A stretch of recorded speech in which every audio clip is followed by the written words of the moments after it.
इतनी सी चीज तो ध्यान रखनी है। ऐसे ही नैनो को ध्यान रख लो, 10 टू द पावर -9 और यहां पे आ जाएगा 10 टू द पावर -7।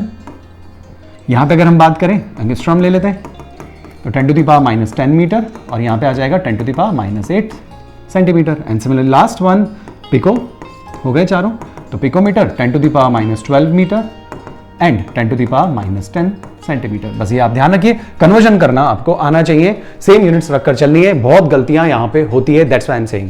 फाइन, तो ये भी अपना काम हो गया। चलो, तो Z अपना तैयार है, ये हमें गिवन होगा, ये हम याद रख लेंगे, ये और ये के ऊपर क्वेश्चन हो सकते हैं। अभी हम क्वेश्चन प्रैक्टिस करेंगे, पहले ये जो इंपॉर्टेंट चीज मैंने आपको बताई है इस पे आप फोकस कर लेंगे। फाइन, अब जब हमारी इतनी चीज तैयार हो गई है तो अब क्वेश्चन कैसे आ सकता है। देखिए, एक क्वेश्चन तो ये आता है कि आपसे पूछते हैं डेंसिटी ही बता दीजिए। क्रिस्टल जो होता है उसका अरेंजमेंट आपको दिया हुआ होता है, एफसीसी अरेंजमेंट में एल्यूमिनियम है, मान लीजिए एफसीसी अरेंजमेंट में एल्यूमिनियम है, मान लें ऐसा कोई क्वेश्चन है, या बीसीसी अरेंजमेंट में है या एफसीसी, कोई भी अरेंजमेंट दे दिया। एफसीसी में है तो Z की वैल्यू 4 पता पड़ गई, एल्यूमिनियम है तो मोलर मास 100% देंगे आपको 27, वो हो गया। Na भी आपको पता है। अब क्या चीज बच जाती है, अब बच जाती है डेंसिटी और AQ। अब दोनों में से डेंसिटी पूछ लेंगे या फिर एज लेंथ पूछ लेंगे। अब जो पूछते हैं उसमें से एक चीज दी हुई होगी, डेंसिटी दे देंगे तो हम ये कैलकुलेट कर सकते हैं, और अगर एज लेंथ उन्होंने हमें दे दी तो फिर हम डेंसिटी कैलकुलेट कर लेंगे। एज लेंथ किसी में भी दी हो, इनमें से कोई भी यूनिट दियो, आप उसको सेंटीमीटर में कन्वर्ट कर लें पहले और फिर आप डेंसिटी निकाल लीजिए। इस तरीके से क्वेश्चन कर सकते हैं, लेकिन इस क्वेश्चन को थोड़ा सा एक्सटेंड भी किया हुआ है। कभी कभी क्या होता है, डेंसिटी के क्वेश्चंस में आपसे ये पूछ लेते हैं कि नंबर ऑफ यूनिट सेल कितने होंगे इस पर्टिकुलर क्रिस्टल में। ये क्वेश्चन जनरली आने लग गया है आजकल, पहले तो मैंने नहीं देखा था, लेकिन पिछले कुछ सालों में इस टाइप के क्वेश्चंस आने लग गए हैं कि यूनिट सेल का नंबर बताइए कि कितने यूनिट सेल होंगे, या फिर वो अपनी तरफ से कह देते हैं 200 ग्राम, 300 ग्राम या 400 ग्राम का कोई क्रिस्टल है, बताइए उसमें नंबर ऑफ एटम्स कितने होंगे, मतलब नंबर ऑफ एटम्स कैलकुलेट कीजिए एक पर्टिकुलर अमाउंट ऑफ क्रिस्टल में। अभी मैं आपको बताऊंगा क्वेश्चन कैसे आते हैं। देखिए, तो पहले तो ये चीज आपको समझ में आ गई, हम पहले आगे बढ़ते हैं। देखिए फिर देखिए, अब एक और कनेक्शन दे रहा हूं, फिर हम एक क्वेश्चन प्रैक्टिस करेंगे। फाइन, देखिए एक कनेक्शन देखिए, कनेक्शन क्या है वो ध्यान रखें। ये तो आप मानती हैं कि अगर आपने किसी भी तरीके से मोलर मास निकाल लिया या एटॉमिक मास निकाल लिया, मोलर मास निकाल लिया या एटॉमिक मास निकाल लिया, क्वेश्चन इज कहां से आएगा ये इस फॉर्मूले से आएगा। जब इस टाइप के कोई क्वेश्चन आए और आपको लग जाए कि डेंसिटी भी दी हुई है, एज लेंथ भी दी हुई है, एन आपको पता है, जेड भी दे रखा है, तो फिर क्या चीज अननोन है, वो अननोन एलिमेंट कह देते हैं कोई भी, तो उस अननोन एलिमेंट का आप मोलर मास निकालेंगे। एक बार मोलर मास आपको पता पड़ गया तो इसका मतलब ये होता है कि किसी भी स्पीशीज का एटॉमिक मास या मोलर मास हो तो उसमें उस स्पीशीज के Na पार्टिकल्स होते हैं। मानते हैं इस बात को, ये बात आपको पता होगी, नहीं पता है तो ध्यान रखिए बहुत इजी हो जाएगा न्यूमेरिकल। तो मोलर मास अगर ये एटॉमिक मास आपके पास आ गया तो इसका मतलब है आपको ये पता पड़ गया कि उस स्पीशीज में Na पार्टिकल्स हैं उसी के। फाइन, अब वो आपको XYZ कोई भी मास दे दें, कोई भी मास दे दिया जाए XYZ, आपसे कह दिया जाए आप हमें बताइए 200 ग्राम्स में जो भी एलिमेंट है या 200 ग्राम उस क्रिस्टल का वेट आ रहा है, बताइए उसमें कितने एटम्स होंगे। तो इतने मोलर मास में अगर इतने पार्टिकल्स होते हैं, इतने एटम्स होते हैं, तो कुछ भी मान लीजिए 200 ग्राम क्रिस्टल का मास है, ठीक है, तो बताइए उसके अंदर कितने पार्टिकल्स होंगे। तो बस खत्म, आपको एक्स रखना है और इसको सॉल्व करना है। सॉल्व करते आपको नंबर ऑफ पार्टिकल उस गिवन मास जो कि उन्होंने पूछा है वो आप निकाल सकते हैं। कोई भी मास दिया जा सकता है, पहली चीज।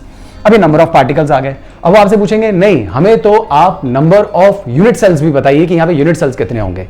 ठीक है, तो अगर आपको नंबर ऑफ यूनिट सेल्स निकालने के लिए कह दिया जाए तो वो भी बहुत आसान है। जितने भी नंबर ऑफ पार्टिकल्स होते हैं वो डिवाइडेड बाय एक यूनिट सेल कितने पार्टिकल से मिलकर बनता है। इसके लिए ज्योमेट्री वो पहले से आपको दी हुई होगी। मान लीजिए आपको ज्योमेट्री दे दी जाती है एफसीसी, तो आपको अच्छे से पता है एफसीसी में एक यूनिट सेल में 4 नंबर ऑफ पार्टिकल्स होते हैं, 4 number of particles are there. तो आपको समझ में आ गया होगा कि अगर आपके पास जितने भी XYZ नंबर ऑफ पार्टिकल्स आ रहे हैं उनसे कितने यूनिट सेल बनेंगे। तो 4 पार्टिकल अगर एक यूनिट सेल बनाते हैं, फाइन, तो इतने पार्टिकल कितने यूनिट सेल बनाएंगे, तो डिवाइडेड बाय 4, यानी कि Z से आप डिवाइड कर दीजिए। तो जब X को आप Z से डिवाइड कर देंगे तो आपको मिल जाएंगे नंबर ऑफ यूनिट सेल। इससे बाहर आज तक 2007 से 2018 तक सॉलिड स्टेट में, क्योंकि पिछले 2 साल में तो ये आया ही नहीं, चैप्टर ही नहीं आया, तब तक इससे बाहर कोई न्यूमेरिकल नहीं आया है। अब इस चीज को ध्यान रखिए। सॉलिड स्टेट से रिलेटेड एक बात और करूंगा मैं, सॉलिड स्टेट में डिफेक्ट से रिलेटेड, तब एक न्यूमेरिकल और बताऊंगा मैं आपको। बाकी तो मेन यही है जो आपको ध्यान रखना है। बस आपका क्वेश्चन खत्म हो चुका है। अब इससे रिलेटेड कोई भी न्यूमेरिकल अगर आता है तो हम बहुत अच्छे से उसको अटेम्प्ट कर सकते हैं। बस डेंसिटी का फॉर्मूला ध्यान रखिए। इसमें से क्या पूछा जा रहा है, जनरली डेंसिटी और एज लेंथ पे बात की जा रही है, तो वो बात वहीं खत्म हो जाएगी। नंबर 1 फेज 1 तो क्या होता है, एज लेंथ देके रेडियस पूछ लेते हैं, तो रेडियस लेके देकर एज लेंथ पूछ लेंगे तो फर्स्ट केस क्लियर हो गया आपका, नंबर 1। नंबर 2 के अंदर ये आ जाता है कि आपसे या तो डेंसिटी पूछ लेते हैं या फिर वॉल्यूम पूछ लेते हैं, तो आप सीधा फॉर्मूला यूज कर सकते हैं, यूनिट कन्वर्जन का ध्यान रखें। और तीसरी बात ये आती है कि आपसे नंबर ऑफ यूनिट सेल अगर पूछ लेते हैं या कोई भी अपनी मर्जी का मास देकर उसके अंदर नंबर ऑफ पार्टिकल पूछते हैं, तो आपको बस ये करना है। जब भी ऐसा लग जाए आपको कि मास पूछा जा रहा है या मास देकर नंबर ऑफ पार्टिकल पूछे जा रहे हैं, तो बस आपका सारा फोकस मोलर मास पे आ जाना चाहिए। या तो मोलर मास दिया हो, नहीं दिया है तो आपको कैलकुलेट करके वहां आगे जाना है। इट डिपेंड्स कि न्यूमेरिकल बड़ा दिया है कि छोटा दिया है। हैवी न्यूमेरिकल है, लेंथी न्यूमेरिकल है, तो पहले मोलर मास कैलकुलेट करना है, फिर मोलर मास के अंदर यहां पे Na पार्टिकल्स होते हैं, तो जो भी मास दिया हुआ है लेट से, तो उसमें कितने पार्टिकल्स होंगे, X पार्टिकल्स होंगे। X की वैल्यू आप निकालेंगे। कैसे निकालेंगे X की वैल्यू? X की वैल्यू निकालने के लिए 200 इंटू Na कर देंगे अपॉन जो भी एटॉमिक मास या मोलर मास है। हम मोलर मास ही लिख देते हैं या फिर एटॉमिक मास लिख सकते हैं। आगे बात समझ में आपको, ऐसे कर लीजिए। और आपसे कहते हैं नहीं हमें तो नंबर ऑफ यूनिट सेल्स भी बताइए, तो जो भी नंबर ऑफ पार्टिकल्स आपके पास अभी आए हैं उसके अंदर आप उसको Z से डिवाइड कर दीजिए, तो उसके अंदर नंबर ऑफ यूनिट सेल्स आपको पता पड़ जाएंगे। फाइन, चलिए मान लीजिए एक क्वेश्चन है, शायद ये 2018 या 2017 में ये क्वेश्चन आया था, ठीक है। वहां पे ये दिया हुआ था कि एक क्रिस्टल है एल्यूमिनियम का जो कि अरेंज्ड है FCC अरेंजमेंट में, ठीक है, FCC अरेंजमेंट में अरेंज्ड है, और उस क्रिस्टल का जो मास आ रहा है वो है 8.1 ग्राम, यानी 8.1 ग्राम एल्यूमिनियम का क्रिस्टल है जो कि FCC ज्योमेट्री में अरेंज्ड है। हो गया क्वेश्चन तैयार। आप हमें ये बताइए कि इसके अंदर नंबर ऑफ यूनिट सेल्स कितने होंगे, मतलब इतने ग्राम एल्यूमिनियम के क्रिस्टल में कितने यूनिट सेल्स होंगे, उसका जो अरेंजमेंट है वो FCC है। अब इस टाइप के क्वेश्चन को कैसे किया जाए, देखिए गिवन क्या होगा आपको? गिवन होगा एल्यूमिनियम का atomic mass and that is 27 ग्राम पर मोल। ये आपको हमेशा गिवन होगा, ठीक है। तो ये क्वेश्चन तैयार हो गया। अब मोलर मास तो दे ही दिया हमें, नहीं तो हम मोलर मास कैलकुलेट भी कर सकते थे अगर क्वेश्चन लेंथी बनाते तो। अब कैसे बढ़ेंगे आगे? बस अब आपको क्या करना है, सिंपल। आपको पता है मोलर मास मतलब 27, यानी कि 27 ग्राम एल्यूमिनियम में कितने पार्टिकल्स होते हैं? एल्यूमिनियम के कितने आइटम्स होंगे? Na आइटम्स होंगे। आपको कितना मास बोला जा रहा है? आपको बोला जा रहा है 81 ग्राम एल्यूमिनियम में कितने होंगे? आप x कर लेंगे। x की वैल्यू को यदि हम सॉल्व करें तो 8.1 इंटू Na अपॉन 27, यहां पे आपको नंबर ऑफ पार्टिकल्स मिल जाएंगे। डन। देखिए आगे चलते हैं थोड़ा सा। हाँ, यहां पे आपको नंबर ऑफ पार्टिकल्स मिल जाएंगे। अब एक बार नंबर ऑफ पार्टिकल्स आपको मिल गए तो आप नंबर ऑफ यूनिट सेल्स भी निकाल सकते हैं। अब नंबर ऑफ यूनिट सेल्स पूछ रहे हैं, तो नंबर ऑफ यूनिट सेल में नंबर ऑफ पार्टिकल्स यानी कि x जो भी ऊपर आया है डिवाइडेड बाय z, कितने पार्टिकल से एक यूनिट सेल बनता है? तो FCC अरेंजमेंट है, z की वैल्यू होती है 4, तो डिवाइडेड बाय 4 कर देंगे। तो 8.1 into 6 into 10 to the power 23 upon 27, ये तो ऊपर से आ गया, इंटू 4। क्योंकि नंबर पूछा जा रहा है तो यूनिट लेस ही आएगा, मैं जस्टिफाई भी कर दूंगा। नाउ अब अगर हम इसको सॉल्व करें तो लिख लीजिए 81 into 10 to the power into 6 into 10 to the power 22, 27 into 4, इसे सॉल्व कर लेते हैं। 3 टाइम्स 9 टाइम्स 3 आ गया, इसे कट कर देते हैं तो 3 आ गया, यहाँ 2 आ गया। तो ये अब आ रहा है हमारे पास 9/2 इंटू 10 टू द पावर 22, जिसे आप लिख सकते हैं 4.5 into 10 to the power 22 unit cells. I hope आपको बात समझ में आई होगी। ये क्वेश्चन आ चुका है और ये क्लियरली सॉल्व हो गया आपके पास। तो इससे पहले का जो केस है वो आप सॉल्व कर चुके होते हैं। बहुत से स्टूडेंट को डाउट होता है क्यूब रूट आ जाता है, इसे कैसे सॉल्व करें। देखिए ये चीजें भी हम सीखते हैं, लेकिन ये वो टाइम नहीं है कि जब हम ये चीज सीखें कि क्यूब रूट कैसे सॉल्व करना है, क्या ट्रिक्स लगानी है। नहीं तो फिर ये जो हम चैप्टर एट अ ग्लांस ले रहे हैं, फिर ये चैप्टर एट अ ग्लांस नहीं रहेगा, ये फिर कई घंटों तक आगे एक्सटेंड हो जाएगा, जो कि हम नहीं कर सकते। तो वो चीजें तो कैलकुलेशन का पार्ट है, वो आपको आना चाहिए, ठीक है ना। मेन चीजें जहां गलती होती है, अभी तो मैं यहां पे वो चीज कवर कर सकता हूं ना। तो ये बात आपको समझ में आ गई होगी। रही बात यूनिट्स की, तो आप यूनिट्स तो सोच ही सकते हैं, आराम से कैंसिल हो जाएगी। इसकी जो यूनिट होती है वो होती है मोल इनवर्स, राइट। जो यहां पे 27 है वो मोलर मास है, तो वो ग्राम पर मोल है। ओके, यहां पे 8.1 जो है वो ग्राम्स में है, ये ग्राम्स, तो आप नोटिस कीजिए ग्राम से ग्राम कैंसिल हो गया, इस मोल से ये मोल कैंसिल हो गया। अब क्या बचता है? अब तो कुछ भी नहीं बचता, नंबर ऑफ एटम्स बचते हैं, तो वो तो चीज आपके सामने है ही है। तो 8.1 ग्राम्स, राइट, मास था। ये एटम्स पर मोल मान लीजिए, अगर आप एटम्स पर मोल बोलते तो 4 की जगह भी एटम्स रखेंगे तो एटम से एटम कैंसिल हो जाएगा। नहीं तो सब चीज कैंसिल हो गई, इसे यूनिटलेस मान लेते हैं, तो ये सब कैंसिल होके एक नंबर आ जाएगा और नंबर ही आपके सामने आया है। तो आई होप गाइज आपको ये जो चीज मैंने समझाई ये अच्छे से समझ में आ गई होगी। मैं आपको फिर बोलता हूं, अगर आपने इतनी चीज अच्छे से सीख रखी है तो न्यूमेरिकल्स में गलती नहीं होगी। बस एक कन्वर्जन का ध्यान रखिए और एक इस टाइप के केसेस का ध्यान रखिए। इसको कई सारे तरीकों से सॉल्व किया जा सकता है, लेकिन मैंने आपको सबसे इजी रूट बताया है। दिमाग में बस रखिए कि नंबर ऑफ एटम्स के ऊपर बात हो जाए, यूनिट सेल पे बात हो जाए, तो आपको मोलर मास ले आना है। दिया हुआ है तो अच्छी बात है, आगे बढ़ जाएंगे, नहीं तो पहले हम उसको कैलकुलेट करेंगे। 2018 में भी ऐसा ही एक क्वेश्चन आया है, मतलब 2000 जब लास्ट टाइम ये हुआ था, फिर उसके बाद तो एग्जाम में था ही नहीं, इन्वॉल्व ही नहीं था ये चैप्टर, तब भी ऐसा ही न्यूमेरिकल आया है। इसलिए मैं कह रहा हूं इनको अगर आप प्रैक्टिस कर लेंगे कभी गड़बड़ नहीं होगी। बाकी डेरिवेशंस वगैरह की प्रैक्टिस आपको रखनी है, लेकिन उनका जो आउटकम है वो मैंने आपको बता के शुरू कर दिया था। फाइन, चलिए तो आगे बढ़ते हैं। या देखिए, अब हम बात करते हैं डिफेक्ट्स के ऊपर। देखें,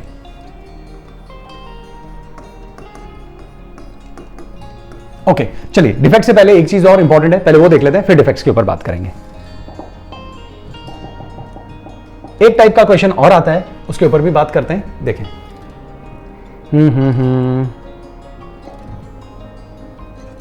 यहां देखिए, मान लीजिए number of atoms per unit cell n होते हैं, ठीक है ना। एक न्यूमेरिकल इससे भी आता ही है, आ चुका है। मान लीजिए कोई भी ज्योमेट्री है, कोई भी अरेंजमेंट है, उसके अंदर number of atoms per unit cell n है, तो लर्न कर लीजिए, तो नंबर ऑफ ओवॉइड्स का मतलब होता है ऑक्टाहेड्रल वॉइड्स, उतने के उतने होंगे, and number of T voids उससे जस्ट डबल होंगे। अगर आपने ये चीज भी ध्यान रखी तो इससे रिलेटेड जो क्वेश्चन आता है, छोटा ही आता है, 1 मार्क में ही आता है, वो भी आप बहुत इजीली कर सकते हैं। कॉम्पिटिटिव एग्जाम में तो बहुत बड़े क्वेश्चन आते हैं इसी कॉन्सेप्ट से रिलेटेड, बोर्ड्स में बहुत ईजी आते हैं। मैं बताऊंगा कैसे कर सकते हैं। देखिए, तो आप ये ध्यान रखिए, अब आपके सिलेबस में कुछ ज्योमेट्रीज हैं, जैसे सिंपल प्रिमिटिव है, बीसीसी है, एफसीसी है, और एक और आपने सुनी होगी सीसीपी। सीसीपी भी चलता है और एक एचसीपी भी है। इन सब चीजों को कॉम्पिटिटिव एग्जाम में तो हम बहुत एक्सप्लोर करते हैं, लेकिन यहां पे सिर्फ आप इतना सा ध्यान रखिए कि ये नाम अगर कभी आपको देखने को मिल जाए, जैसे सीसीपी, जो कि बिल्कुल एफसीसी जैसे ही होते हैं, इसके डायमेंशंस, डेरिवेशंस अलग होती हैं, ठीक है ना, लेकिन ध्यान रख लीजिए। ओके, सीसीपी एफसीसी एक ही जैसी चीज है। फिर एक आता है एचसीपी, एक होता है बीसीसी, और एक होता है सिंपल प्रिमिटिव। हम इनको एक एक को एक्सप्लोर नहीं कर रहे, बस मैं आपको ये बताना चाह रहा हूं कि इनके अंदर z आपको पता हो तो अच्छी बात, नहीं भी पता हो तो भी हम ये क्वेश्चन आराम से कर सकते हैं। कैसे? जैसे मान लीजिए आपसे ये कह दिया जाए, एक क्वेश्चन करते हैं कि जो x है वो CCP ज्योमेट्री में अरेंज्ड है और आपको z नहीं पता है उसका, ठीक है, x, और जो y है वो हाफ ऑफ t वॉइड्स में प्रेजेंट है। तो बताइए फॉर्मूला क्या होगा? इस टाइप के क्वेश्चंस आते हैं जनरली, है ना।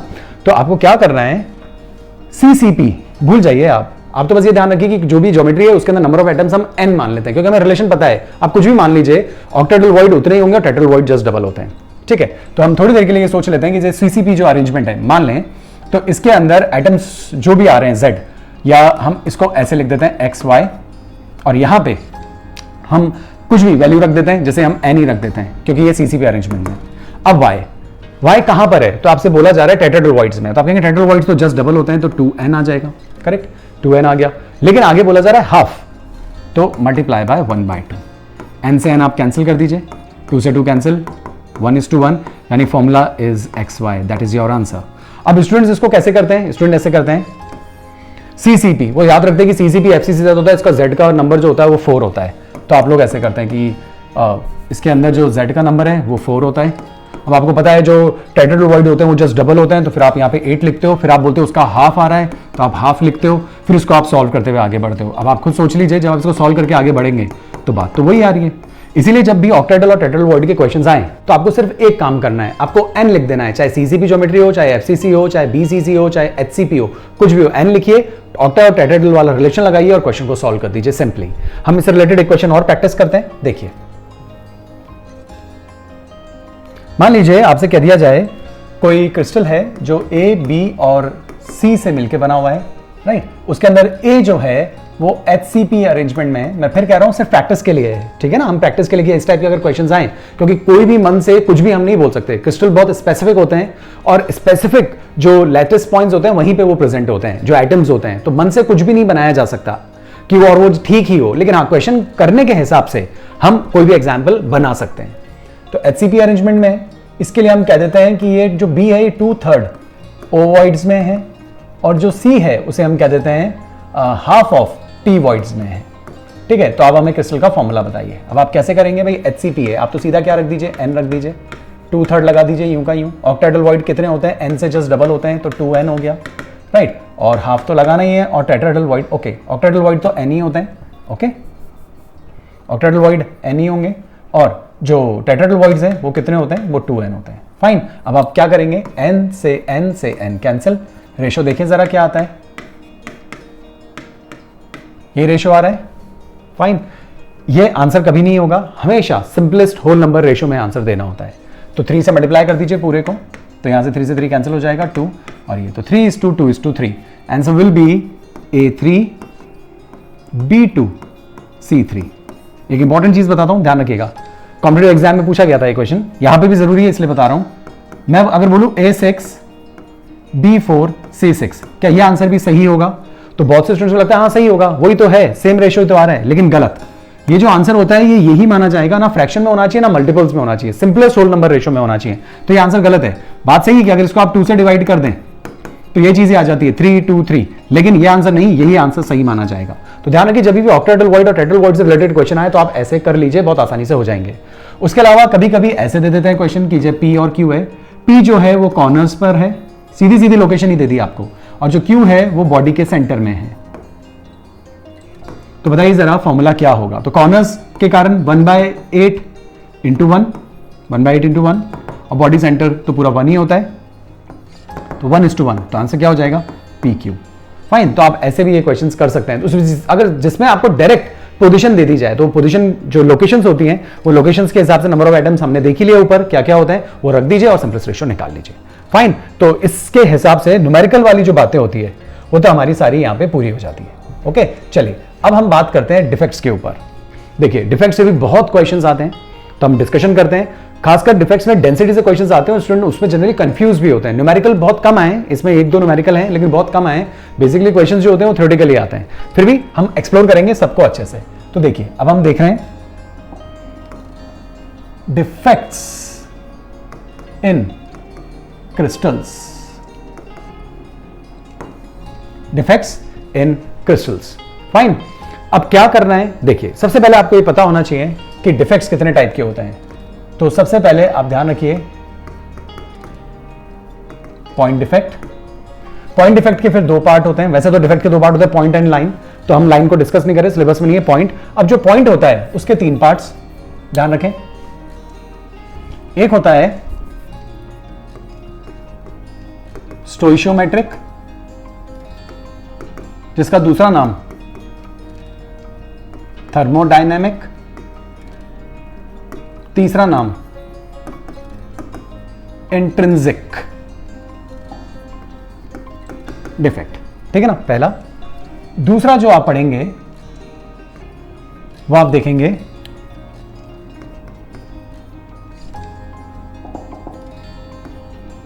Non स्टोइशियोमेट्रिक defect, non स्टोइशियोमेट्रिक defect. और लास्ट में जो आप देखेंगे वो देखेंगे इंप्योरिटी डिफेक्ट। ओके, तो चलिए हम अपनी बात को सबसे पहले स्टोइशियोमेट्रिक डिफेक्ट पे आते हैं। इस पे मैक्सिमम क्वेश्चंस इसी पे आए हैं। स्टोइशियोमेट्रिक डिफेक्ट जो होता है वो हम 4 तरीके से क्लासिफाई करते हैं, फिर एक एक को बाद में उठाएंगे। देखें, पहला जो होता है उसे हम कहते हैं वेकेंसी डिफेक्ट। दूसरा जो होता है उसे हम कहते हैं इंटरस्टिशियल डिफेक्ट। डिफेक्ट ना भी लिखे तो भी चल जाएगा। फिर यहां पे हम लिखते हैं शॉर्ट की और यहां आएगा फ्रैंकल। देखिए अब सबसे पहले इनको स्टोइशियोमेट्रिक डिफेक्ट क्यों कह रहे हैं, क्योंकि यहां पे कैटायंस और एनायंस के रेशियो में कोई चेंज नहीं आता। जो रेशियो उनका पहले होता है डिफेक्ट के बाद भी वही रेशियो होता है। इलेक्ट्रिकल न्यूट्रलिटी क्रिस्टल की हमेशा मेंटेन रहती है, चाहे दुनिया का कोई भी डिफेक्ट लगा लीजिए, एक क्रिस्टल हमेशा इलेक्ट्रिकली न्यूट्रल रखना है आपको। ठीक है ना, ये चीज ध्यान रखिए। स्टोइशियोमेट्रिक में रेशियो डिस्टर्ब नहीं होता, नॉन स्टोइशियोमेट्रिक में रेशियो डिस्टर्ब हो जाता है, लेकिन इलेक्ट्रिकल न्यूट्रलिटी हमेशा बनी रहती है। तो यहां पर रेशियो सेम रहेगा। अब वेकेंसी डिफेक्ट, देखिए वेकेंसी डिफेक्ट क्या होता है। वेकेंसी डिफेक्ट के अंदर जो भी क्रिस्टल होता है आपका, मान लीजिए हमने एक क्रिस्टल बना लिया। ओके, अब वेकेंसी में क्या होता है, वेकेंसी डिफेक्ट तब होता है जब जनरली ये जो डिफेक्ट्स है वेकेंसी और इंटरस्टिशियल, ये मेटल्स और उनके अलॉयज के अंदर है, pure metal and their alloys. मान लीजिए कोई आइटम जो है, ये सब आइटम्स की अपनी लोकेशन है और कोई आइटम अपनी साइड से मिसिंग हो, जैसे मैं हटाने की कोशिश करता हूं, अगर हट जाए तो जैसे मिसिंग हो, ठीक है, क्रिस्टल बना और क्रिस्टल में यहां मिसिंग है एक आइटम, तो ये कहलाता है वेकेंसी डिफेक्ट। और इस केस में डेंसिटी कम हो जाती है। आप नोटिस कीजिए बिल्कुल वैसा का वैसा है, तो मास कम हुआ है लेकिन वॉल्यूम वो का वही है, बीच में जगह खाली आई है। आप समझ गए ना, खोखला सा हो गया है, राइट, हॉलो सा हो गया है। तो ऐसे केसेस में हम कहते हैं वेकेंसी डिफेक्ट। तो ये हुआ वेकेंसी डिफेक्ट। और इस केस में आप क्या बोलेंगे, इस केस में बोलेंगे सबसे इंपॉर्टेंट एक ही क्वेश्चन है डेंसिटी के ऊपर, तो आप यहां लिख देंगे डेंसिटी डिक्रीजेस। सिमिलरली अब इंटरस्टिशियल डिफेक्ट में क्या होता है, इंटरस्टिशियल डिफेक्ट में मैं यहां बता देता हूं वापस से आपको, जिससे आपको कंफ्यूजन ना हो, नहीं तो मैं उसमें भी बता देता फिर आपको कंफ्यूजन आ जाएगा। अब ये मान लीजिए ये आइटम्स अपनी लोकेशन पर हैं, ये तो अच्छी बात है, और साथ ही साथ इनके अंदर इन्हीं के जैसा एक आइटम बीच में और आ जाए। मैं इस कलर से बता देता हूं, यूं बीच में वो और आ जाए, मतलब ये आइटम्स तो लगे हुए हैं ही हैं, ठीक है ना, थोड़े से इधर उधर खिसक जाएंगे, थोड़ा सा, ठीक है, मूवमेंट होगा और ये बीच में आ जाए, तो जितना मास पहले था मास बढ़ गया, वॉल्यूम वो का वही है, और बीच में जो साइड जगह खाली थी उसके अंदर वैसा ही एक जो एटम है और वो और अंदर आकर इंट्रोड्यूस हो गया, राइट। तो ऐसे केसेस में आप क्या बोलेंगे, ऐसे केसेस में डेंसिटी इंक्रीजेस। तो ये क्वेश्चन बोर्ड्स में पूछे जा चुके हैं कि किस केस में डेंसिटी घट जाती है, किस केस में बढ़ जाती है। वैसे तो मैक्सिमम लोगों को पता होता है कि शॉर्टकी डिफेक्ट के अंदर ही डेंसिटी कम होती है और फ्रैंकल में सेम रहती है। कम होती है तो लोग बोलते हैं शॉर्टकी, सेम रहती है तो बोलते हैं फ्रैंकल। जबकि बोर्ड्स में एक बार पूछा गया कि किस केस में डेंसिटी बढ़ जाती है, तो हमने कम होना देख लिया शॉर्ट की में, फ्रैंकल में सेम रहना देख लिया, लेकिन बढ़ कब जाती है? तो आप कहेंगे बढ़ती कब है? जब इंटरस्टिशियल डिफेक्ट होता है, यानी कि जैसा क्रिस्टल होता है उसके अंदर जो एटम्स होते हैं वो अरेंजमेंट तो होता ही है, और साथ में जो वॉइड्स होते हैं, इंटरस्टिशियल साइट्स जो होती है, उनमें भी वैसे ही एटम्स आकर लॉक हो जाते हैं, फंस जाते हैं, तो ऐसे केसेस में डेंसिटी बढ़ जाती है। तो उसके हिसाब से ये सेक्शन इंपॉर्टेंट था। अब हम बात करते हैं शॉर्ट की और फ्रैंकल के ऊपर, देखते हैं इसको। यहां देखिए शॉर्ट की एंड फ्रैंकल। देखिए शॉर्ट की में क्या होता है, शॉर्ट की डिफेक्ट के अंदर कैटायंस और एनायंस दोनों ही अपनी साइड से मिसिंग होते हैं। ध्यान रखिए, कैटायंस और एनायंस दोनों अपनी साइड से मिसिंग होते हैं। अगर आप इसका क्रिस्टल, मैंने बनाना जरूरी नहीं समझता, आप ऐसे ही समझ जाइए कि मान लीजिए ये एक Na है। अब मेरे को तो लगा नहीं बनाना चाहिए, बट बनाए बिना आपको बिल्कुल क्लियर नहीं होगा, तो मैं एक ही के अंदर सारी बातें समझा दूंगा अब, ठीक है? तो ये देखिए, इसी के अंदर हम सबको समझ लेंगे। फाइन, हम मान लीजिए Na क्रिस्टल की बात करते हैं, Na plus Na plus Na plus Na plus Na plus Na plus Na plus and Na plus. Okay, थोड़ा सा कलर चेंज करना पड़ेगा। हम ले लेते हैं रेड। ओके, देखिए अब ले लेते हैं Cl minus Cl minus Cl minus Cl minus Cl minus Cl minus Cl minus और Cl माइनस। ठीक है, ये एक परफेक्ट क्रिस्टल है। फाइन, अब मान लीजिए इसके अंदर सेम नंबर ऑफ कैटायंस और एनायंस इस केस में, यानी कि एक जगह से Na और एक जगह से Cl मिसिंग हो। फॉर एग्जाम्पल यहां देखिए, इस जगह पे अगर आप देखें, ओके, इस जगह पे आप देखें तो एक Na गायब है और एक Cl गायब है, राइट? इलेक्ट्रिकल न्यूट्रलिटी पे क्या फर्क पड़ा? कोई फर्क नहीं पड़ा। ये टाइप का जो क्रिस्टल होता है या जो डिफेक्ट होता है, ये टाइप का डिफेक्ट कहलाता है शॉर्ट की डिफेक्ट, जिसमें कैटायंस और एनायंस दोनों मिसिंग होते हैं। ध्यान रखिए, नंबर 1 डेंसिटी पे क्या फर्क पड़ेगा, तो आपको समझ में आ गया होगा। जो डेंसिटी है ऐसे केस में 100% डिक्रीज होगी, तो डेंसिटी डिक्रीजेस पक्का, क्योंकि मास कम हुआ है, वॉल्यूम तो वो का वही है, डेंसिटी डिक्रीज। थर्ड क्वेश्चन होता है कौन शो करते हैं, कौन से कंपाउंड्स हैं जो ये डिफेक्ट शो करते हैं? तो ध्यान रखिए, वही कंपाउंड्स, वही आयनिक कंपाउंड्स ये डिफेक्ट शो करते हैं। ये जो था ये मेटल्स और उनके अलॉयज थे, ये जो डिफेक्ट्स आते हैं ये आयनिक कंपाउंड्स में आते हैं, आयनिक सॉलिड्स में आते हैं। तो वही आयनिक सॉलिड्स ये डिफेक्ट शो कर सकते हैं जिनमें कैटायंस और एनायंस के बीच में साइज डिफरेंस बहुत कम हो। मतलब साइज डिफरेंस होता है ये कैटायन और एनायन में, लेकिन ज्यादा डिफरेंस नहीं होना चाहिए, राइट? ज्यादा डिफरेंस नहीं होता, इस वजह से कैटायन इंटरस्टिशियल साइट में लॉक नहीं हो पाता। अगर साइज डिफरेंस बहुत ज्यादा होगा, एनायंस बहुत बड़े होंगे, कैटायन बहुत छोटे होंगे, तो कैटायन जगह छोड़कर इंटरस्टिशियल साइट्स को ऑक्यूपाई कर लेते हैं। फाइन, तो वो डिफेक्ट चला जाता है फ्रैंकल डिफेक्ट। इसलिए एग्जाम्पल बहुत स्पेसिफिक होता है, मन से कुछ नहीं लिख सकते। तो ध्यान रखें, इसके कैटेगरी में अगर एग्जाम्पल लिखेंगे आप, तो आप NaCl रख सकते हैं, CsCl रख सकते हैं, RbCl रख सकते हैं। ऐसे एग्जाम्पल्स इस कैटेगरी में रखे जा सकते हैं जिसमें कैटायंस और एनायंस के बीच में साइज डिफरेंसेस ज्यादा नहीं होते। MgCl2 रख सकते हैं। ये वाले एग्जाम्पल्स इसमें आएंगे। ये हुआ शॉर्ट की डिफेक्ट। बात करते हैं फ्रैंकल की। देखिए फ्रैंकल डिफेक्ट भी ऐसा ही होता है, मिलता जुलता ही होता है, लेकिन उसके अंदर जो कैटायन होता है वो एनायन सब अपनी जगह पे होता है, कैटायन अपनी जगह से डिसलोकेट हो जाता है, उसे डिसलोकेशन डिफेक्ट भी कहते हैं, और बीच में आकर ट्रैप हो जाता है। थोड़ी देर के लिए आप सोच लीजिए, मान लीजिए ऐसा ही क्रिस्टल होता, सब कुछ अरेंजमेंट वैसा का वैसा होता,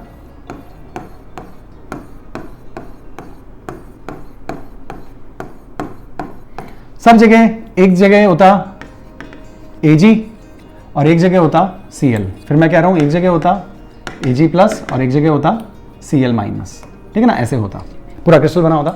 अब किसी एक जगह से Ag मिसिंग होता और कहां आ जाता? बीच में आ जाता। अब क्योंकि यहां पे AgCl और NaCl, Na और Cl तो सेम है, Ag और Cl में Ag का डिफरेंस आया है, Ag और Cl के बीच में साइज डिफरेंसेस ज्यादा होते हैं, इसीलिए साइज छोटा होने की वजह से इंटरस्टिशियल साइट में फंस जाते हैं। तो ये Ag डिसलोकेट होकर बीच में आ गया, बाकी रेस्ट ऑल इज सेम। जैसे ऐसा है बिल्कुल ऐसा कैसा है। थोड़ी देर के लिए सोच लीजिए आप कि यहां पे Cl ये होता माइनस, सोच लीजिए थोड़ी देर के लिए, और ये जो Na है ये यहां ना होकर यहां होता। तो इस टाइप से मैं प्रेजेंट कर सकता था कौन से डिफेक्ट को? फ्रैंकल डिफेक्ट को। लेकिन ये फ्रैंकल डिफेक्ट नहीं है, मैं फिर कह रहा हूं NaCl शो नहीं करता, लेकिन मैं कह रहा हूं कि Na की जगह अगर सब जगह Ag होते तो ये Ag मैं यहां ना बनाकर यहां बना देता, जैसा मैंने यहां शो किया। और ये जो डिफेक्ट होता है, ये डिफेक्ट कहलाता फ्रैंकल डिफेक्ट। और ये डिफेक्ट कब होता है? जब एटम्स के बीच में जो आयंस होते हैं उनके बीच में साइज डिफरेंसेस बहुत ज्यादा हो। कौन शो करते हैं? जनरली डी ब्लॉक के जो हलाइड्स होते हैं वो इसके एग्जांपल्स में आते हैं। फॉर एग्जांपल हम तो अभी तो यहां से मैं हटा देता हूं इसको, जैसे आपको कंफ्यूजन ना हो। इसके एग्जाम्पल में कौन आते हैं? इसके एग्जाम्पल में आता है AgCl, AgI, ZnS।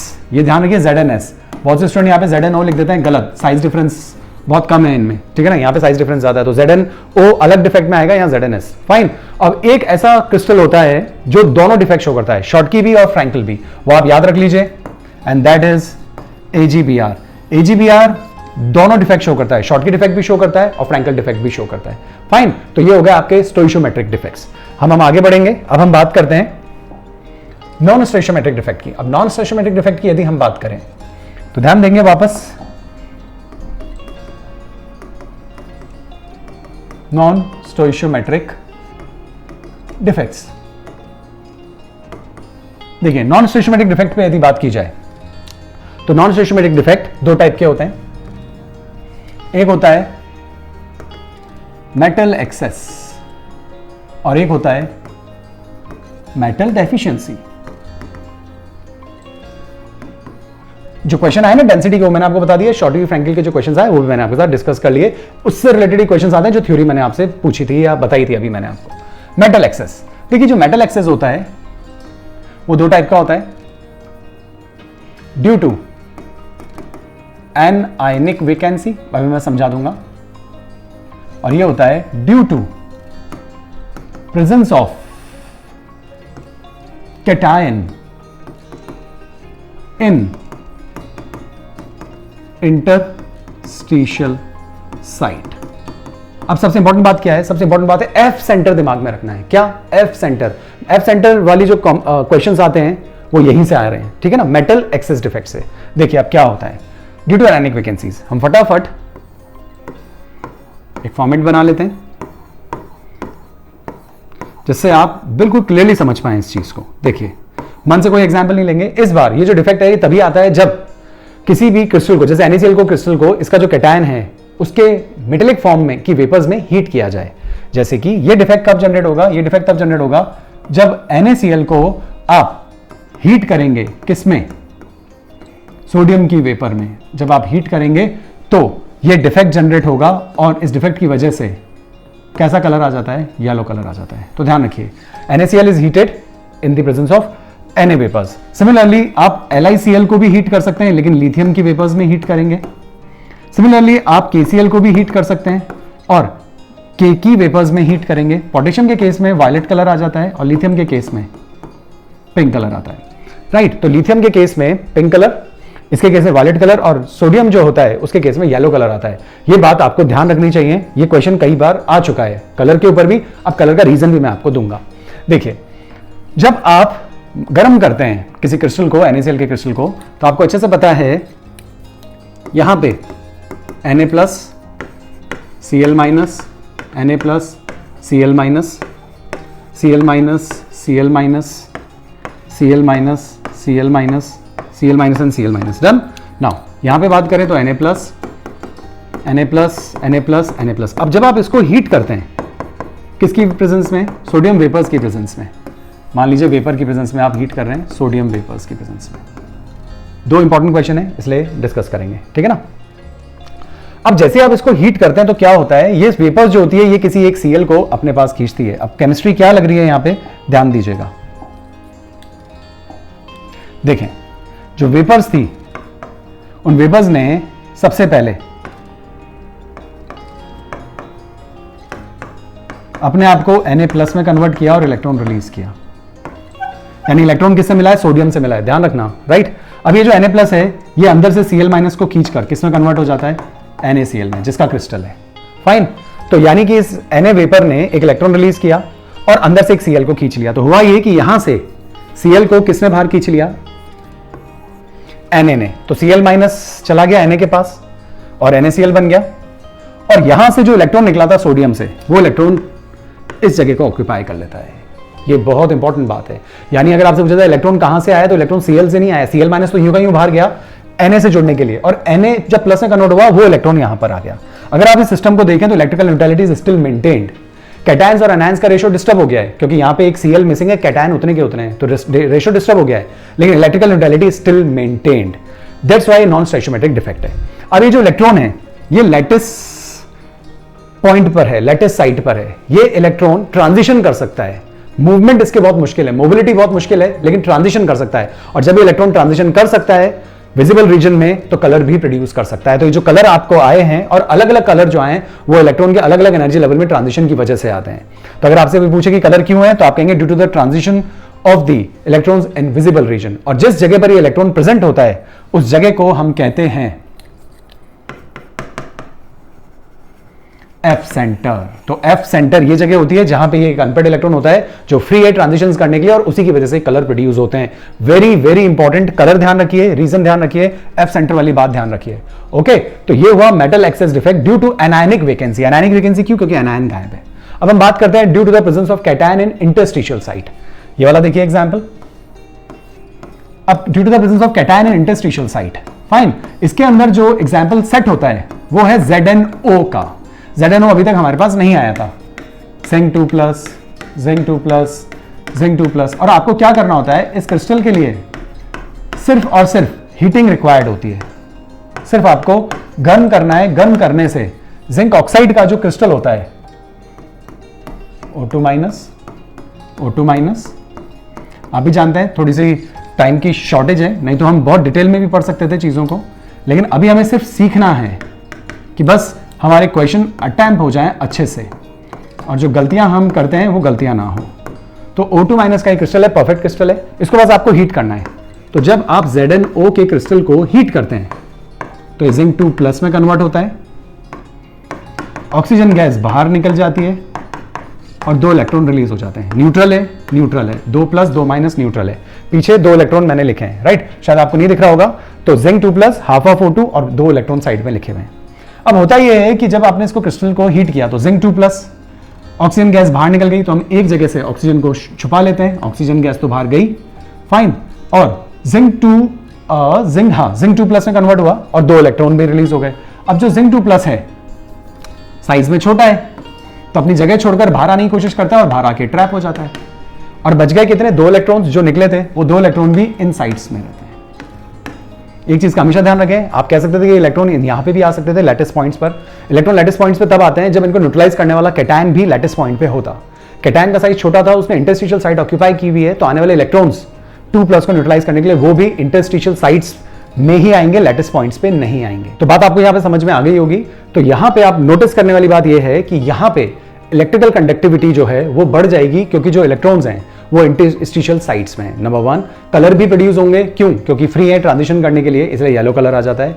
Electrical neutrality crystal की मेंटेन्ड है क्योंकि जितना कैटायंस हैं, जितना पॉजिटिव चार्ज है उतना ही नेगेटिव चार्ज है, लेकिन ये नेगेटिव चार्ज इलेक्ट्रॉन की वजह से, ऑक्सीजन की वजह से नहीं है, क्योंकि यहां पे ऑक्सीजन एक कम है, जिंक उतने के उतने, इसीलिए कैटायंस और एनायंस का रेशियो डिस्टर्ब हो गया है। That's why it is non stoichiometric defect. अभी आपने जो पढ़े थे वो स्टोइचियोमेट्रिक डिफेक्ट थे, कैटायंस एनायंस का रेशियो सेम रहता था, यहां पे कैटायंस और एनायंस का रेशियो डिस्टर्ब हुआ है, और इसी डिस्टर्बेंस की वजह से इलेक्ट्रिकल न्यूट्रलिटी पे कोई फर्क नहीं पड़ा क्योंकि उसको कॉम्पनसेट कर दिया इन 2 इलेक्ट्रॉन्स ने आकर।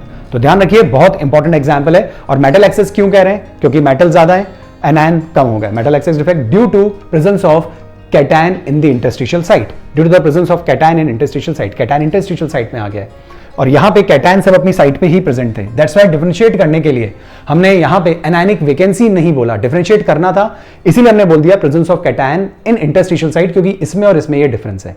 बाकी एनायनिक वैकेंसी तो यहां पे भी है और एनायनिक वैकेंसी तो यहां पे भी है, तो दैट्स व्हाई हमने नाम अलग अलग दे दिए। ओके, चलिए अब हम बात करेंगे मेटल डेफिशिएंसी डिफेक्ट की। मेटल डेफिशिएंसी डिफेक्ट, देखिए इसमें जनरली न्यूमेरिकल आने के चांसेस बनते हैं। मेटल डेफिशिएंसी डिफेक्ट, देखिए मेटल डेफिशिएंसी डिफेक्ट में जनरली वही क्रिस्टल्स रखे जा सकते हैं जिनके अंदर जो कैटायन होता है that can show variable oxidation state, यानी डी ब्लॉक के एलिमेंट्स ही ये डिफेक्ट शो करेंगे। डी ब्लॉक एलिमेंट्स के जो कंपाउंड्स होते हैं वो ये डिफेक्ट शो करेंगे। बहुत फेमस एग्जांपल जो मैंने आज तक बोर्ड्स और कॉम्पिटिटिव में देखे हैं वो तो निकल ऑक्साइड का देखा है या फिर आयरन ऑक्साइड का देखा है, इसके अलावा मैंने कोई एग्जाम्पल नहीं देखे, ठीक है ना। निकल ऑक्साइड के एग्जाम्पल में जो न्यूमेरिकल सेट करते हैं वो निकल 0.98, ऑक्सीजन 1, और Fe का जो मैंने देखा वो 0.95 और ऑक्सीजन 1। ये वाले मैंने क्वेश्चंस देखे हैं। मैं थोड़ा सा ब्रीफ कर देता हूं आपको, ध्यान दीजिए।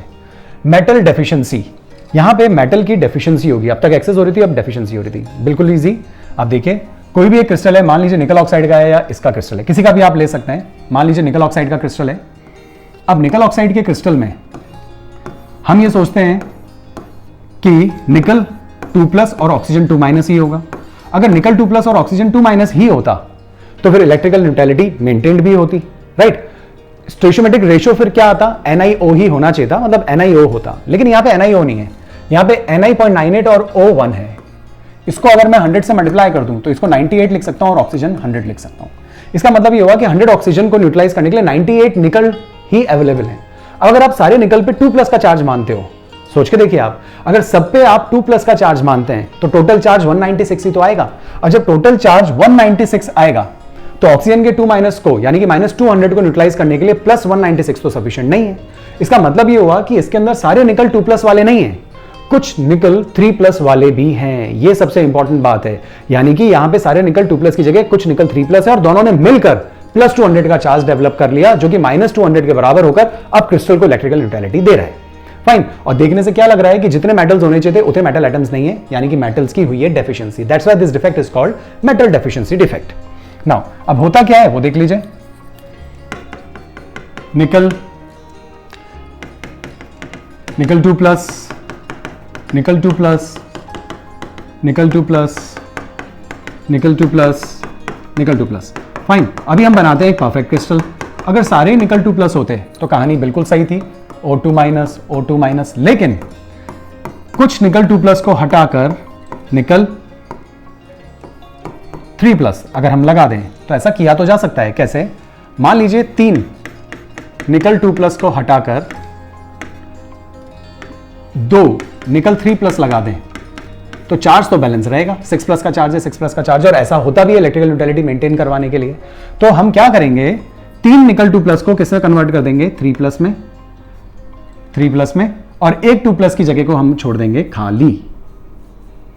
जब आप एक जगह को खाली छोड़ देंगे तो आप नोटिस कीजिए 3 निकल 2+ आपने हटाया, उसमें से 2 की जगह पे तो निकल 3+ आ गया और एक जगह खाली छोड़ दी। तो 2 निकल आ गए, 3 को हटाए, 2 की जगह आ गई और एक जगह खाली हो गई। क्रिस्टल की इलेक्ट्रिकल न्यूट्रलिटी बिल्कुल मेंटेन्ड है क्योंकि ये हुआ है यहां पे, राइट। रेशियो डिस्टर्ब हो गया। अब कैटायंस कम है, एनायंस उतने के उतने। That's why this is metal deficiency defect. हो गई बात खत्म। बस अब इस पे आ सकता है न्यूमेरिकल। मान लीजिए रेशियो है, तो इस रेशियो से आप हमें सॉल्व करके बताइए कि कितने निकल 2+ हैं और कितने निकल 3+ हैं। तो बिल्कुल आसान है।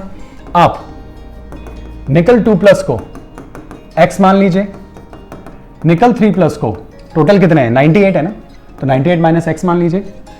अकॉर्डिंग टू चार्ज न्यूट्रलिटी, यह बहुत इंपॉर्टेंट बात है, चार्ज न्यूट्रलिटी के हिसाब से 2+ के कारण x एटम्स हैं, तो टोटल चार्ज कितना आएगा, 2 × x प्लस 98 - x Ni3+ है और एक पे चार्ज 3+ का है, तो 98 - x पर कितना चार्ज होगा, × 3 कर देंगे।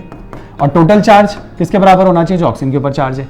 खत्म। बस इसको आप सॉल्व कीजिए। सॉल्व कर आप सीधी किसकी वैल्यू निकालिए, x की वैल्यू निकालिए। जो x की वैल्यू होगी वही निकल 2+ की होगी, और 98 माइनस कर दीजिए तो जो अब वैल्यू आएगी वो किसकी होगी, वो निकल 3+ की होगी। और इस तरीके से आपने पता लगा लिया कि निकल 2+ कितना है और 3+ कितना है। कभी कभी परसेंटेज पूछ लेते हैं कि निकल 2+ कितना % है, तो निकल का जो नंबर है वो अपॉन टोटल नंबर 98 × 100 कर लीजिए। निकल 3+ की परसेंटेज क्या है, तो निकल 3+ का जो नंबर आया वो अपॉन टोटल एटम्स 98 × 100 कर लीजिए, तो आंसर आपको मिल जाता है।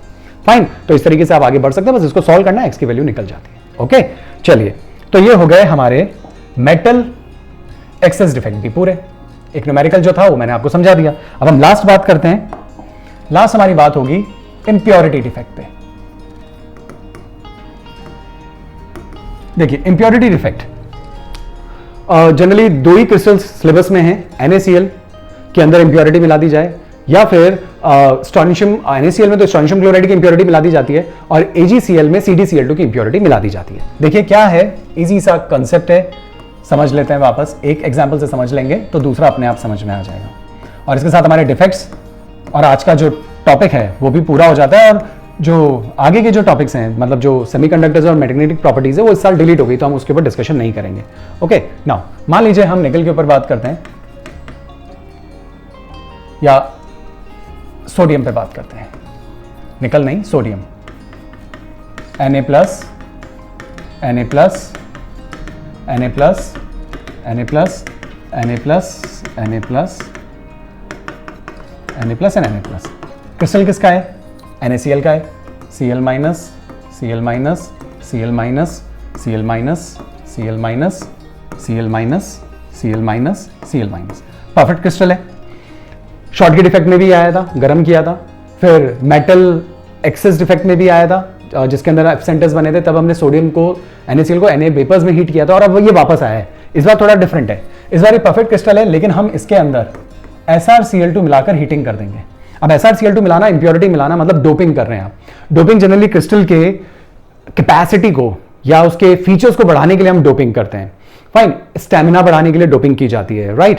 तो यहां पे इसका स्टेमिना कैसे बढ़ता है वो सब अगर हम सेमीकंडक्टर्स पढ़ रहे होते तो मैं आपको और डिटेल में बताता, लेकिन यहां जरूरत नहीं है। लेकिन बस ध्यान रखिए, आपने सुना भी होगा एथलीट्स भी डोपिंग टेस्ट में पकड़े जाते हैं, यानी वो अपना स्टेमिना बढ़ाने के लिए ड्रग ले लेते हैं। तो हम यहां पे इनकी कंडक्टेंस बढ़ाने के लिए हम इनकी डोपिंग करते हैं, तो वो बात अभी हम यहाँ डिस्कस नहीं करेंगे, बस एक न्यूमेरिकल आता है उसके ऊपर हम बात करते हैं। तो SrCl2 जब इसे मिला देते हैं तो क्या होता है? सीधी सी बात है, Sr पे होता है 2+, और जब ये अंदर आएगा तो ये 2 Na को डिस्प्लेस कर देगा, क्योंकि चार्ज न्यूट्रलिटी के हिसाब से। अब 2 Na में से एक जगह पे तो खुद आ जाएगा, तो हम एक काम करते हैं, पहले तो 2 Na को गायब करते हैं। अब 2 Na तो गायब हो गए, अब खुद भी तो आ रहा है, तो खुद 2 की जगह तो एक जगह तो खुद ऑक्यूपाई कर सकता है, 2 को हटा देगा और एक जगह हो गई खाली। ठीक है, इसे कहते हैं कैटायनिक वैकेंसी। अब आपसे एग्जाम में क्या पूछ लेते हैं? एग्जाम में पूछ लेते हैं, कुछ भी नंबर दे देंगे स्टोरेशियम क्लोराइड का। मान लीजिए आपसे ऐसा कह देते हैं 10⁻⁻8 मोल % स्टोरेशियम क्लोराइड की डोपिंग की गई NaCl में, तो बताओ वहां पे कितनी कैटायनिक वैकेंसीज बनेंगी? बिल्कुल आसान सी बात है, इतनी ही बनेगी। अगर एक स्टोरेशियम आएगा तो एक जगह खाली। अगर 2 स्टोरेशियम आते, सोचिए 2 स्टोरेशियम 2+ आते तो कितने Na को बाहर निकालते? 4 Na+ को बाहर निकालते। अब जब 4 Na बाहर जाते तो स्टोरेशियम तो 2 ही है, तो 2 पे तो खुद आ जाते और 2 Na की जगह खाली रह जाती। तो स्टोरेशियम कितने आए? 2, तो 2 ने जगह ऑक्यूपाई कर ली, जगह खाली 4 की थी, लेकिन 2 को ऑक्यूपाई कर लिया, 2 साइड को सोडियम की, और 2 खाली रह गई। तो जितना स्टोरेशियम क्लोराइड आप मिलाते हो उतनी कैटायनिक वैकेंसीज बनती है। तो इतना मिलाया तो इतना ही आंसर है, लेकिन इस आंसर को आपको थोड़ा सा ओपन करना पड़ता है, यानी कि सेम क्या होगी? Cationic vacancies. ओके, अब ओपन कैसे करेंगे? 10⁻⁻8 इंटू मोल, यानी मोल को जब हटाते हैं तो इंटू Na कर लेते हैं, 6 इंटू 10⁻23। परसेंटेज को जब हटाते हैं तो अपॉन 100 कर लेते हैं, और स्टोरेशियम क्लोराइड मतलब कैटायनिक वैकेंसीज हो जाएंगी। अब आप सॉल्व कर लीजिए। तो कैटायनिक वैकेंसीज किस तरीके से निकाली जाती है वो आपको बात समझ में आ गई होगी। कुछ भी दे सकते हैं, ये 10⁻8 दे दिया, 10⁻6 दे दिया, 10⁻10 दे दिया, कुछ भी दे दिया। मोल हटता है तो Na लगता है, और परसेंटेज हटती है तो 100 से डिवाइड करते हैं, और जब आप इसको सॉल्व कर लेंगे तो वो आंसर आ जाएगा कैटायनिक वैकेंसीज का। चैप्टर हमने अच्छे से रिवाइज कर लिया, हर चीज को उठाना पॉसिबल नहीं था। मैंने यहां पे वो चीजें उठाई जो पिछले 2007 से लेकर 2018 तक 1920 में पेपर नहीं हुआ तब तक जो क्वेश्चंस आए हैं, वो सारे क्वेश्चंस इन सब चीजों को पढ़ने के बाद आप इजीली सॉल्व कर पाएंगे। इसके अलावा बहुत सारी चीजें और भी है, उनको भी आपको प्रिपरेशन रखनी है उनकी भी। जैसे डेरिवेशन आपको देखना है, एक टेबल है जिसके अंदर ब्रेविस लैटिस के ऊपर बात की जाती है, वो आपको देखना है। अमरफस और क्रिस्टलाइन सॉलिड्स के बीच के डिफरेंसेस पे भी आपको ध्यान देना है, तो सारी चीजें देखिए। ग्लास के ऊपर ध्यान रखिए कि ग्लास को सूडो सॉलिड्स क्यों कहते हैं, अमरफस को क्रिस्टलाइन में, क्रिस्टलाइन को अमरफस में कैसे कन्वर्ट करते हैं। ये कुछ बेसिक से क्वेश्चंस हैं जो भी आपको पता होना चाहिए। आइसोट्रोपी एंड एनाइसोट्रोपी, इनसे रिलेटेड जो टॉपिक्स हैं उनको भी आप एक बार कवर कर लीजिए।